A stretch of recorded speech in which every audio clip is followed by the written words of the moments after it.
Hello guys, ഞാൻ ഈ chart പേപ്പറും ഈ കാർഡ്ബോർഡും പിടിച്ചിരിക്കണ എന്തിനാണോ നിങ്ങൾക്കറിയോ?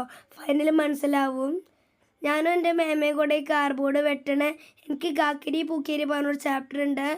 അതിൽ ടീച്ചർ മാംഗോ ഉണ്ടാക്കി കൊണ്ടുവരാൻ പറഞ്ഞത് അതുകൊണ്ടാണ്.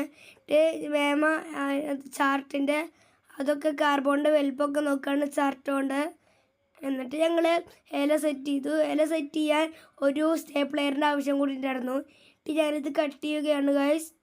ഇയാൾ ഞങ്ങൾ ഈ കട്ട് ചെയ്ത ചാർട്ട് ഈ വെട്ടിച്ച കാർഡ്ബോർഡിലേക്ക് ഒട്ടിക്കുകയാണ്.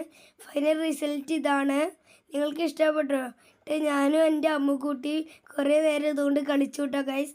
അമ്മുക്കുട്ടിയുടെ കയ്യിൽ കിട്ടിയത് വാങ്ങിക്കാൻ പാടാണ്. നാളെ ഞാൻ ഈ സാധനം സ്കൂളിൽ കൊണ്ടുപോയിട്ട് എല്ലാവരുടെ അടുത്തും മെയിനായിട്ട് വരാം ഗൈസ്. Bye bye. നാളെ കാണാം. അടുത്ത വീഡിയോയിൽ കാണാം. Bye bye.